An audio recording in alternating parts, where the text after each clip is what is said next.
ಮಲ್ಲಮ್ಮ ಹೇಳ್ತಾಳೆ, ನೀನ್ ಬರೀ ಶಿವಾಜಿಗೂ ನನಗೂ ನಡೆದಂತಹ ಸಮರ ಬಗ್ಗೆ ಬರೆದಿದ್ಯಾ, ಅದಕ್ಕೆ ಮುಂದಿನ ಒಂದು ಚಾಪ್ಟರ್ನ ಸೇರಿಸು, ನನ್ನ ಬಾಲ್ಯ ವಿದ್ಯಾಭ್ಯಾಸ ಅಂತ ಕೇಳ್ತಾಳೆ. ಅದನ್ನೆಲ್ಲ ಮಾಹಿತಿ ಪಡ್ಕೊಂಡು ಅವನು ಅದ್ರ ಬಗ್ಗೆ ಬರೀತಾನೆ. ಶಿವಾಜಿ ಅಲ್ಲೇ ಕ್ಯಾಂಪ್ ಮಾಡಿರ್ತಾನೆ, ಶಿವಾಜಿನೇ ಇರ್ತಾರೆ ಕೋಟೆಯ ಹೊರಭಾಗದಲ್ಲಿ ಶಿವಾಜಿ ಕ್ಯಾಂಪ್ ಮಾಡಿರ್ತಾನೆ. ಕ್ಯಾಂಪ್ ಮಾಡಿ ಸೈನ್ಯವನ್ನು ಬಿಟ್ಟು ಯುದ್ಧ ಮಾಡಿಸ್ತಾ ಇರ್ತಾನೆ. ಅಲ್ಲಿ ತನಕ ಇವಳು ಶಿವಾಜಿ ಸೈನಿಕರ ಜೊತೆ ಮಾತಾಡ್ತಾ ಇರ್ತಾಳೆ, ಶಿವಾಜಿನ ನೇರವಾಗಿ ಭೇಟಿ ಮಾಡಕ್ ಆಗಿರೋದಿಲ್ಲ. ಆಮೇಲೆ ಇವಳು ನಿನ್ನೆ ನನ್ನ ತಂಗಿ ಅಂತೆಲ್ಲ ಹೇಳಿ ಅವ್ನಿಗೆ ಗೌರವವನ್ನ ಸನ್ಮಾನ ಎಲ್ಲ ಮಾಡಿ ನಿನ್ ತಂಟೆಗೆ ಬರೋದಿಲ್ಲ ಅಂತ ಹೇಳಿ ಕಳಿಸ್ತಾನೆ. ಆದ್ರೆ ಅದೊಂದು ಸೈನಿಕರಿಗೆ ಗೊತ್ತಿರೋದಿಲ್ಲ. 22 ದಿನ ಒಂದು ದೊಡ್ಡ ಸೈನ್ಯವನ್ನ ಎದುರಿಸೋದೇನ್ ಸಣ್ಣ ಸಂಗತಿ ಅಲ್ಲ. ಅಷ್ಟು ದಿನ ಗಂಡ ಸತ್ತಿದ್ರು ಕೂಡ ಅವಳು ಅಳ್ತಾ ಕೋಟೆ ಬಾಗ್ಲಲ್ಲಿ ಒಳಗಡೆ ಕುತ್ಕೊಂಡಿರ್ಲಿಲ್ಲ. ಬೆಳವಡಿ ಮಲ್ಲಮ್ಮನ್ಗೆ ಹೇಗೆ ವಿದ್ಯಾಭ್ಯಾಸ ಸಿಗ್ತಾ ಇತ್ತು, ಅವಳು ಹೆಂಗೆ ಸ್ತ್ರೀ ಸೈನ್ಯ ಕಟ್ಟೋದಕ್ಕೆ ಹೇಗೆ ಆಗಿನ ಕಾಲದಲ್ಲಿ ಎಲ್ರಿಗೂ ಹೇಗೆ ಯುದ್ಧ ಕಲೆಯನ್ನ ಕಲಿಸ್ತಾ ಇದ್ರು, ಇದೆಲ್ಲ ನಮ್ಗೆ ಮಾಹಿತಿ ಸಿಗುತ್ತೆ. ಬೆಳವಡಿ ಮಲ್ಲಮ್ಮ ಆಗ್ಲಿ ಕಿತ್ತೂರು ಚೆನ್ನಮ್ಮ ಆಗ್ಲಿ ಅವ್ರು ಆಳ್ವಿಕೆ ಮಾಡ್ತಾ ಇದ್ದ ಒಂದು ಸಣ್ಣ ಸಂಸ್ಥಾನ. ಆದ್ರೆ ಅವ್ರು ಎಷ್ಟು ವೀರಾವೇಶದಿಂದ ಹೋರಾಡಿದ್ರು, ಆ ಅವರ ಶೌರ್ಯತನಕ್ಕೆ ನಮ್ಗೆ ಅವ್ರು ಇಷ್ಟೊಂದು ಪ್ರಸಿದ್ಧಿಯನ್ನ ಪಡ್ಕೊಂಡಿರೋದನ್ನ ನಾವು ಗಮನಿಸ್ತೀವಿ.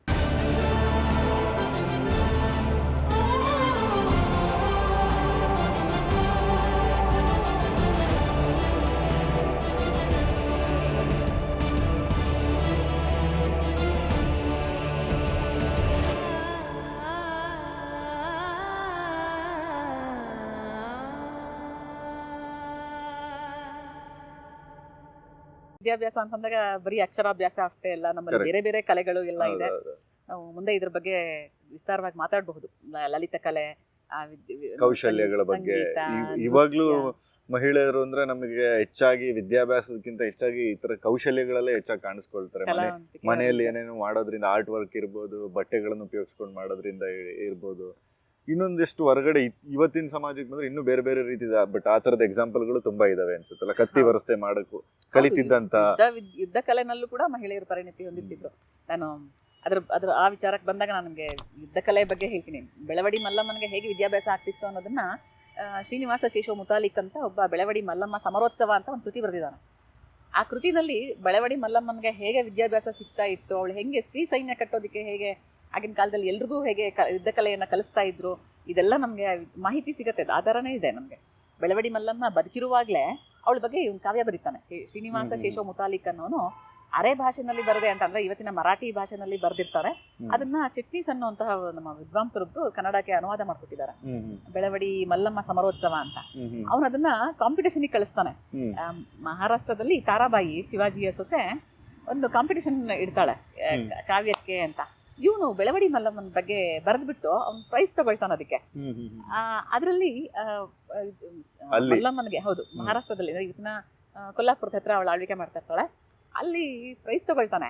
ಆಗ ಅದನ್ನ ನೋಡ್ಬಿಟ್ಟು ಮಲ್ಲಮ್ಮ ಹೇಳ್ತಾಳೆ, ನೀನ್ ಬರೀ ಶಿವಾಜಿಗೂ ನನಗೂ ನಡೆದಂತಹ ಸಮರ ಬಗ್ಗೆ ಬರೆದಿದ್ಯಾ, ಅದಕ್ಕೆ ಮುಂದಿನ ಒಂದು ಚಾಪ್ಟರ್ನ ಸೇರಿಸು, ನನ್ನ ಬಾಲ್ಯ ವಿದ್ಯಾಭ್ಯಾಸ ಅಂತ ಕೇಳ್ತಾಳೆ.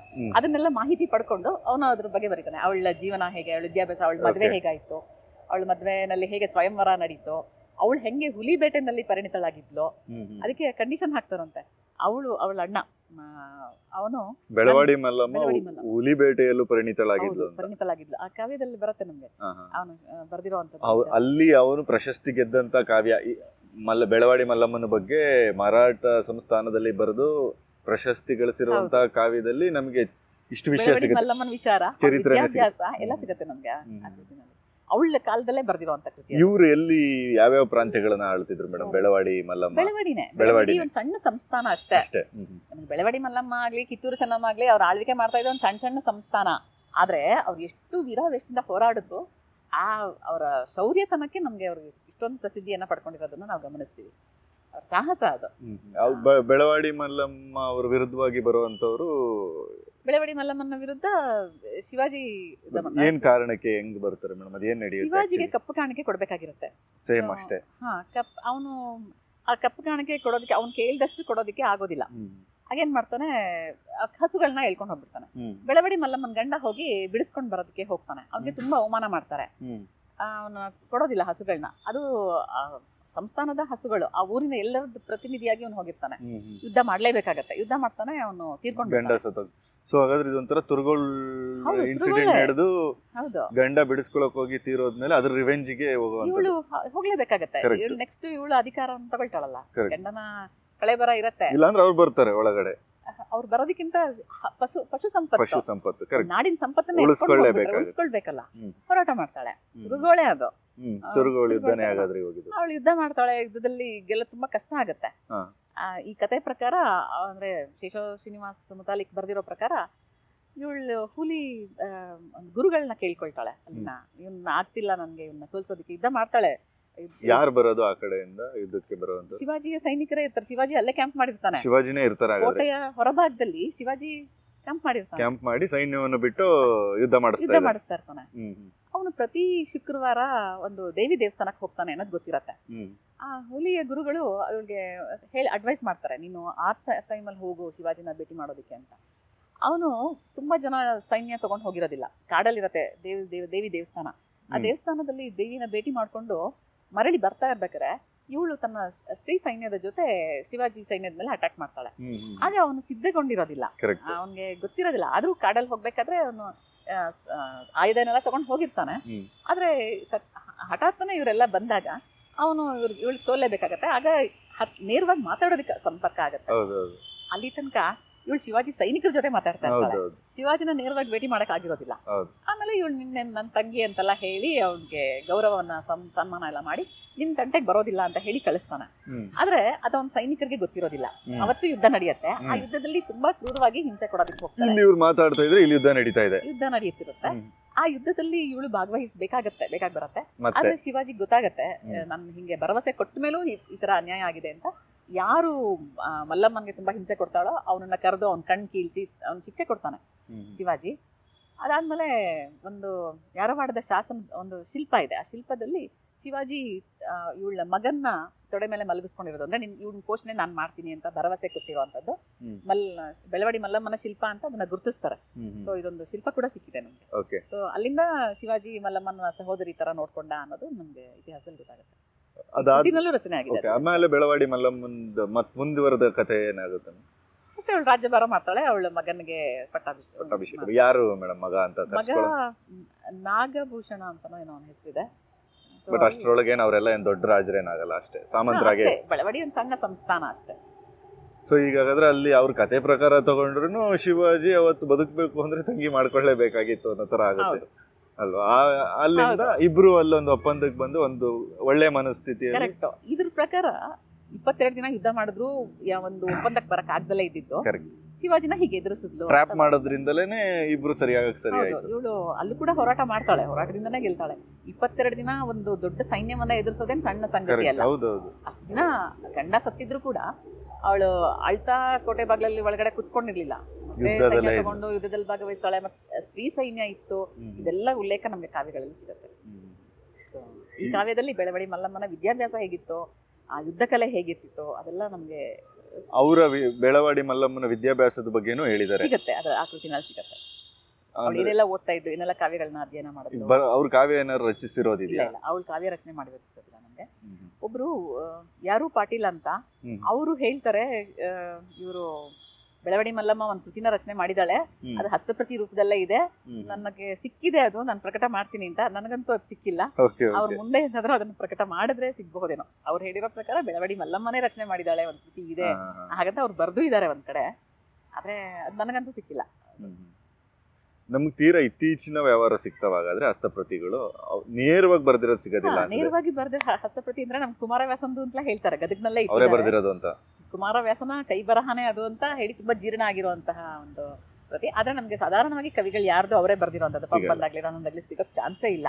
ಅವ್ರು ಬರ್ದಿರೋದನ್ನ ತಾಳೆಗರಿಗೆ ಹೆಚ್ಚಂದ್ರೆ 300 ವರ್ಷ ಆಯಸ್ಸು ಅಂತ. ನಮ್ಗೆ ಇವಾಗ ಈ ಪುಸ್ತಕಗಳೇ ನಮ್ಗೆ ನೀವು ನೋಡಿ, ನ್ಯೂಸ್ ಪೇಪರ್ 1-2 ವರ್ಷ ಆದ್ರೇನೆ ಹಳದಿ ಬಣ್ಣಕ್ಕೆ ಬರುತ್ತೆ, ಹಾಳಾಗಿರುತ್ತೆ. ಈ ಪೇಪರ್ಗಳ ಆಯಸ್ಸ 50 ವರ್ಷ.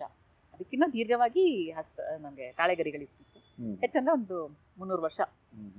ಚೆನ್ನಾಗಿ ಮೇಂಟೈನ್ ಮಾಡ್ಬೇಕಂದ್ರೆ ಅದನ್ನ ಹೇಗೆ ನೋಡ್ಕೊಳ್ಬೇಕು ಅಂತ ಒಂದು ಕ್ರಮ ಇದೆ. ಕ್ರಮಬದ್ಧವಾಗಿ ನೋಡ್ಕೊಂಡ್ರೆ ಒಂದು 300 ವರ್ಷ ಇರಬಹುದು. ಈಗ ಶಾಲೆಗಳೆಲ್ಲ ಇರ್ತಿತ್ತ ಮೇಡಮ್? ಈಗ ನಮಗೆ ಅರಮನೆಯಲ್ಲಿ ಅಂದ್ರೆ ಮಹಾರಾಣಿಯರಿಗೆ ಶಾಲೆಗಳಿರೋದು, ಅಟ್ಲೀಸ್ಟ್ ಇಲ್ಲ ಅಂದ್ರೆ ಗುರುಗಳು ಬರೋರು, ಇಲ್ಲ ಗುರುಕುಲ ಅಂತ ಇರೋದು, ಈ ಒಂದು ಕಾನ್ಸೆಪ್ಟ್ ಅಲ್ಲಿ ಹೋಗ್ತಿತ್ತು. ಬಟ್ ಸಾಮಾನ್ಯ ಜನಗಳಿಗೆ ಶಾಲೆಗಳು ಅಂತ ಇರ್ತಿತ್ತ? ಆ ತರದ ಉಲ್ಲೇಖಗಳೆಲ್ಲಾದ್ರೂ ಇದೆಯಾ? ಇಲ್ಲ, ಅಂದ್ರೆ ಅಕ್ಷರಾಭ್ಯಾಸ ಮಾಡಿಸೋದಿಕ್ಕೆ ಅಂತಾನೆ ಮಠಗಳಲ್ಲಿ ಅವಕಾಶ ಇರ್ತಿತ್ತು ಅಂತ. ನಮ್ಗೆ ರಾಘವಾಂಕನ ಕಾವ್ಯದಲ್ಲಿ ಬರುತ್ತೆ ಧೂಳಾಕ್ಷರ ಕಲ್ತ ಅಂತ. ಧೂಳಾಕ್ಷರ ಅಂದ್ರೆ ಒಂದು ಮಣ್ಣಿನ ಒಂದು ಚೀಲ ತಗೊಂಡು ಹೋಗ್ತಾ ಇದ್ರು ಅಂತ. ಹಾಗೆಲ್ಲ ಕಡಪ ಕಲ್ಲು ನೆಲ ಹಾಸು ಕಪ್ಪಿಗಿರ್ತಿದ್ದಲ್ಲ, ಅದ್ರ ಮೇಲೆ ಹರಡ್ಬಿಟ್ಟು ಅದ್ರ ಮೇಲೆ ಕೈಯಿಂದ ಇವಾಗ ಅಕ್ಕಿ ಮೇಲೆ ಅಕ್ಷರಾಭ್ಯಾಸ ಮಾಡುವಂತ ಪದ್ಧತಿ ಇದೆಯಲ್ಲ, ಅದು ಅದರದೇ ಒಂದು ರೂಪ ಅಂತ ಹೇಳ್ತಾರೆ. ಹಾಗೆ ತಿದ್ದೋ ಅಂತದ್ದು, ಮರಳಿನ ಮೇಲೆ ತಿದ್ದೋ ಅಂತ ಪದ್ಧತಿ ಇರ್ತಿತ್ತು. ಹಾಗೆ ಅಕ್ಷರಾಭ್ಯಾಸವನ್ನ ಕಲಿತಾ ಇದ್ರು. ಧೂಳಾಕ್ಷರ ಅಂತ, ಧೂಳಾಕ್ಷರ ಅಂತ ಕರೀತಾ ಇದ್ರು. ಧೂಳಾಕ್ಷರ ಅನ್ನೋದೇ ಉಲ್ಲೇಖ ಇದೆ. ಆಮೇಲೆ ಮಣ್ಣಿನ ಒಂದು ಅದೇ ಧೂಳಿಂದ ಒಂದು ಚೀಲನ ತಗೊಂಡು ಹೋಗ್ತಾ ಇದ್ರಂತೆ. ಇವತ್ತು ನಾವು ಆಡು ಭಾಷೆನಲ್ಲಿ ಕೇಳ್ತೀವಿ, ಅದಕ್ಕೂ ನಾನು ಮಣ್ಣು ಹೊತ್ತಿದ್ದೆ, ಇದಕ್ಕೂ ಮಣ್ಣು ಹೊತ್ತಿದ್ದೆ ಅಂದ್ರೆ ಇದು ಅಂದ್ರೆ ಆರಂಭಿಕ ವಿದ್ಯಾಭ್ಯಾಸ ಅಂತ. ಅಷ್ಟು ವರ್ಷ ಮಣ್ಣು ಹೊತ್ತಿದ್ದೀನಿ ಅಂದ್ರೆ ಹಿಂದೆ ಸ್ಕೂಲ್ ಅಂದ್ರೆ ಮಣ್ಣಿನ ಚೀಲ ಇಟ್ಕೊಂಡು ಹೋಗ್ತಾ ಇದ್ರು. ಋಷಿ ಮನಿಗಳೆಲ್ಲ ಆದ್ರೆ ನದಿ ತೀರದಲ್ಲಿ ಅವರು ಬಿಡಾರನ್ನ ಕಟ್ಕೊಂಡಿರೋರು, ಅಲ್ಲಿ ಮರಳಲ್ಲೇ ಹಂಗೆ ಅಭ್ಯಾಸ ಮಾಡೋರು ನಡೀತಾ ಇತ್ತು. ಅದೇನಾದ್ರೂ ಅದಲ್ಲದೆ ಬೇರೆ ಜಾಗದಲ್ಲಿ ಮಾಡ್ತಿದ್ರು ಅಂದ್ರೆ ನೀವ್ ಹೇಳಿದಾಗ ಒಂದು ಚೀಲದಲ್ಲಿ ಮಣ್ಣು ತಗೊಂಡು ಹೋಗ್ತಾ ಇದ್ರು. ಹೌದು. ಸೊ ಇದನ್ನೇ ಮಣ್ಣೊರೋದು ಅಂತ ಹೇಳೋದು. ಹೀಗೆ ಕಲಿನ ಮೇಲೆ ಮಣ್ಣು ಹಾಕ್ಬಿಟ್ಟು ಕಲಿತಾ ಇದ್ರು ಅನ್ನೋದು ನಮ್ಗೆ ಕಾವ್ಯಗಳಲ್ಲಿ ಉಲ್ಲೇಖ ಸಿಗತ್ತೆ. ಹೀಗೆ ವಿದ್ಯಾಭ್ಯಾಸ ಮಾಡ್ತಾ ಇದ್ರು ಅಂತ. ಬಟ್ ಅಲ್ಲಿಗೆ ನಾನು ಒಂದು ವಿಜಯ ಕುಮಾರಿ ಚರಿತೆ ಅನ್ನೋದು ಕಳೆದ ಎಪಿಸೋಡ್ ನಲ್ಲಿ ಅದನ್ನ ಉಲ್ಲೇಖ ಮಾಡಿದೆ. ವಿಜಯ ಕುಮಾರಿ ಚರಿತೆನಲ್ಲಿ ಅವಳು ಗುರುಕುಲಕ್ಕೆ ಹೋಗ್ತಾ ಇರ್ತಾಳೆ. ಆಕ್ಚುಲಿ ಅದು ಐತಿಹಾಸಿಕ ವ್ಯಕ್ತಿ, ಐತಿಹಾಸಿಕ ಮಹಿಳೆ ಅವಳು ವಿಜಯ ಕುಮಾರಿ ಅನ್ನೋಳು. ಅದ್ರ ಬಗ್ಗೆ ನಾನು ಮುಂದೆ ಹೇಳ್ತೀನಿ. ಆ ವಿಜಯ ಕುಮಾರಿ ಅವಳು ಗುರುಕುಲಕ್ಕೆ ಹೋಗ್ಬೇಕಾದ್ರೆ ಅವಳು ಒಂದು 12 ವರ್ಷ ಆದಾಗ ಗುರು ನೀನ್ ಮೇಲೆ ಬರ್ಬೇಡಮ್ಮ ನೀನು ಅನ್ನೋ ಮಾತನ್ನ ಹೇಳ್ತಾನೆ. ಅದಾದ್ಮೇಲೆ ಅವರ ತಂದೆ ಮನೆಯಲ್ಲೇ ಒಂದು ಮಂಟಪನ ರಚನೆ ಮಾಡಿ ಇಲ್ಲೇ ವಿದ್ಯಾಭ್ಯಾಸ, ಅವಳು ಅಳ್ತಾಳೆ, ನೀನ್ ಇಲ್ಲೇ ನಿನ್ ಏನ್ ಬೇಕಾರೋ ಓದು ಅಂತ ಹೇಳಿ ಒಂದಷ್ಟು ಅವಳಿಗೆ ಗ್ರಂಥಗಳನ್ನೆಲ್ಲ ತರಿಸಿ ಕೊಡ್ತಾನೆ. ಅಂದ್ರೆ ಅವನೇನು ರಾಜಮನೆತನದವನಲ್ಲ, ಸಾಮಾನ್ಯ ವ್ಯಾಪಾರಿ, ಅವನೊಬ್ಬ ವಿಳೆದೆಲೆ ವ್ಯಾಪಾರಿ. ಅವನೊಂದು ಮನೆ ಮುಂದೆನೆ ಒಂದು ಅವಳಿಗೆ ವಿದ್ಯಾಭ್ಯಾಸಕ್ಕೆ ಅನುಕೂಲ ಮಾಡ್ಕೊಡ್ತಾನೆ ಅನ್ನೋ ಉಲ್ಲೇಖ ಕಾವ್ಯದಲ್ಲಿ ಸಿಗತ್ತೆ. ಸೊ ಕಾವ್ಯ ಅಂತಂದ್ರೆ ನಾನು ಹೇಳ್ದಂಗೆ ಅದು ಆ ಕಾಲದ ಜನರ ಜೀವನ ಚರಿತ್ರೆ ಹೇಗಿರ್ತಿತ್ತು ಅದ್ರ ಬಿಂಬ ಆಗ್ತಿತ್ತು. ನಾವು ಅದ್ರಲ್ಲಿ ಸ್ವಲ್ಪನಾರ ಮಾಹಿತಿಯನ್ನ ನಾವು ಪಡ್ಕೊಳ್ಬಹುದು. ಜೀವನ ಚರಿತ್ರೆ ಹೇಗಿತ್ತು, ಆಗಿನ ಕಾಲದ ಜನಜೀವನ ಹೇಗಿರ್ತಿತ್ತು ಅನ್ನೋದನ್ನ ನಾವು ಗಮನಿಸಬಹುದು. ಸೊ ಆಗಿನ ಕಾಲದಲ್ಲಿ 12 ವರ್ಷ ತನಕ ಹೋಗೋ ಅವಕಾಶ ಇರ್ತಿತ್ತು.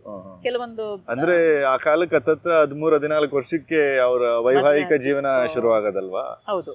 ಹಾಗಾಗಿ ಪ್ರಾಬಬಲಿ ಅಲ್ಲಿ ನಿಲ್ಸಿದ್ರು ಅನ್ಸುತ್ತೆ. ಅದಾದ್ರೂ ಅವ್ರ ಗಂಡನ ಜೊತೆ ಆಮೇಲೆ ಕಂಟಿನ್ಯೂ ಮಾಡೋದು ಈ ತರ ಇರ್ತಿತ್ತು ಅಂತ. ಮನೆಯಲ್ಲೇ ವಿದ್ಯಾಭ್ಯಾಸ ಮಾಡ್ಕೊಳಕ್ ಅವಕಾಶ ಇರ್ತಿತ್ತು. ನಮ್ಗೆ ವಚನಕಾರರ ಒಂದು ಇದ್ರಲ್ಲೂ ಸಿಗತ್ತೆ, ಅಜಗಣ್ಣನೇ ಮುಕ್ತಾಯಕ್ಕನಿಗೆ ವಿದ್ಯಾಭ್ಯಾಸ ಹೇಳ್ಕೊಟ್ಟ ಅನ್ನೋದೆಲ್ಲ ಸಿಗತ್ತೆ. ಅಂದ್ರೆ ಅಣ್ಣನ ಹತ್ರನೇ ಅವಳು ವಿದ್ಯಾಭ್ಯಾಸನ ಕಲ್ತು. ಮತ್ತೆ ಹೀಗೆ ನಮ್ಗೆ ವಚನಕಾರ್ತಿಯರ ಕಾಲದಲ್ಲಿ ಕೂಡ ನಮ್ಗೆ ಈ ರೀತಿ ವಿದ್ಯಾಭ್ಯಾಸ ಆಗ್ತಾ ಇತ್ತು ಅನ್ನೋದು ಗೊತ್ತಾಗತ್ತೆ. ಸೊ ಹಾಗಾಗಿ ಸಾಮಾನ್ಯ ಮಹಿಳೆಯರಿಗೂ ವಿದ್ಯಾಭ್ಯಾಸ ಇರ್ತಿತ್ತು. ಅಂದ್ರೆ ಅದನ್ನ ಅವಕಾಶ ಕೆಲವ್ರಿಗೆ ಅನಾಯಾಸವಾಗಿ ಸಿಕ್ತಿತ್ತು, ಕೆಲವ್ರನ್ನ ಕಷ್ಟಪಟ್ಟು ಪಡ್ಕೊಳ್ತಾ ಇದ್ರು. ಅದು ಇವತ್ತಿಗೂ ಅನ್ವಯಿಸುತ್ತೆ. ಆಗ ಹೇಳಕ್ ಹೋದ್ರೆ ನಾವು ಈಗ್ಲೂ ಎಲ್ಲಾವುದು ಅಷ್ಟೇ ನ್ಯೂಟ್ರಲ್ ಆಗಿದೆ ಅಂತ ಎಲ್ರಿಗೂ ಸಿಗೋದಿಲ್ಲ. ಇವಾಗ ಕೂಡ ಒಂದ್ ವೇಳೆ ಸಿಕ್ಕಿದ್ರು ಕೂಡ ಅವ್ರ ಸಾಮರ್ಥ್ಯಕ್ಕೆ ತಕ್ಕಷ್ಟು ಅಷ್ಟೇ ಪಡ್ಕೊಳ್ಳೋದಿಕ್ ಸಾಧ್ಯ. ಎಲ್ಲಾ ಕ್ಲಾಸಲ್ಲಿರೋ ಎಲ್ಲಾ ಮಕ್ಕಳು ಒಂದೇ ರೀತಿ ಕಲ್ತ್ಕೊಳಕ್ ಆಗಲ್ಲ. ಆಮೇಲೆ ವಿದ್ಯೆ ಕಲ್ತಿರೋರು ಎಲ್ರು ಕಾವ್ಯ ಬರೀತಾರೆ ಅಂತಾನು ಹೇಳಕ್ಕಾಗಲ್ಲ.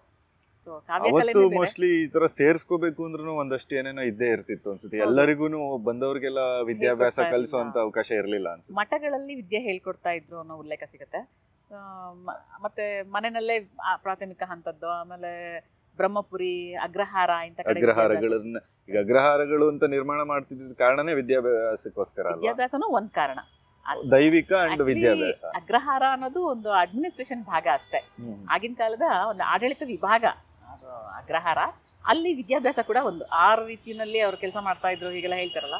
ಅದರಲ್ಲಿ ವಿದ್ಯೆ, ಅಧ್ಯಾಪನ, ಅಧ್ಯಯನ ಇದು ಮುಖ್ಯವಾದಂತಹ 6 ಷಡಂಗಗಳಲ್ಲಿ ಇದು 2.